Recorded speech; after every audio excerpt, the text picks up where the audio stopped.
Hey ladies and gentlemen, this is Carmine Sabia for Explain America, and the Secret Service has more questions to answer. Before we get started, please make sure you like, comment, share, and subscribe. Those little things really help us out and they help our channel continue to grow. And if you're not watching us on YouTube, guys, what are you waiting for, right? Address is there in the lower right hand corner. It's youtube.com/@ExplainAmerica. Just go there, hit subscribe. Absolutely free, and it really helps us. If you like our work, that would mean so much to us.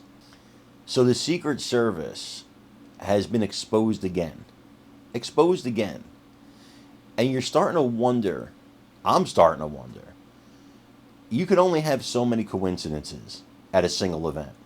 So many things that could go wrong by accident at a singular event before you start thinking to yourself, what else was going on here? Now, I'm not going to spread conspiracy theories, mainly because I can't, right? You know how the platforms work. You guys, though, are not dumb.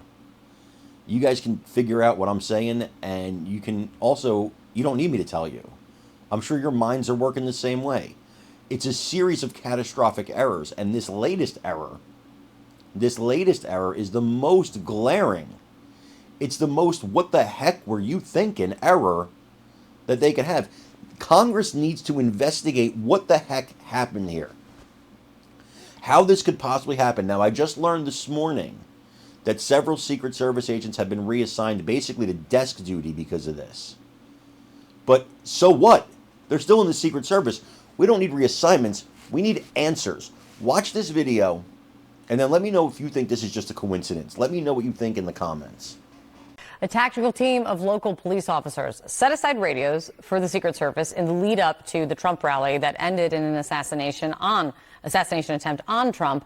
Those radios never picked up. This is part of the new reporting coming out on the investigation into the security failures that led to one rally goer being shot and dying. CNN's Zach Cohen has these details. He's back with us. Zach, radios left behind. What could that have to do with it all?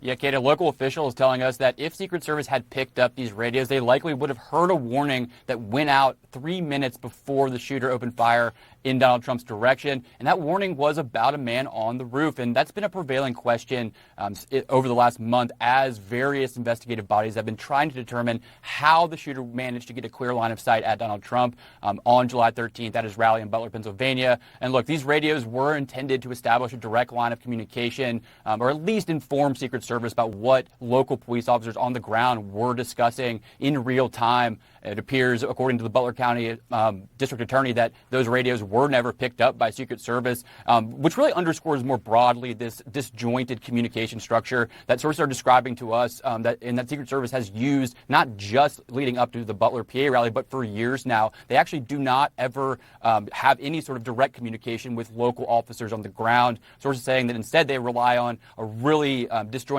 almost game of telephone between a series of liaisons and command structures to pass messages back and forth, that really being a core problem, and how critical information was lost on July 13th as this crisis unfolded.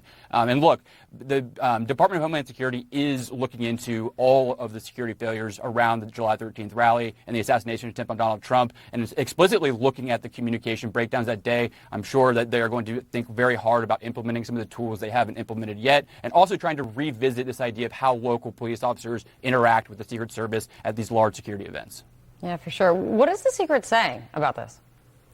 Yeah, the service says that it's going to look specifically into this issue of the radios that were not picked up, apparently by their agents on the ground. But they're also revisiting the entire security plan for Donald Trump and other detailees. That includes how the communication between local officers on the ground and the Secret Service works on a day-of basis, and also how the planning is carried out both in the lead up to big events, but also just regular routine exercises that have been lost since the COVID-19 pandemic. They're also doing other things to really increase Donald Trump's security presence. They've added agents to his detail. They've added ballistic glass around him when he speaks at outdoor rallies. And they've also added their own mobile communications apparatus that's really designed to amplify the cell network so they can communicate more effectively in rural areas like Butler, Pennsylvania. Great to see you, Zach. Thank you for the reporting.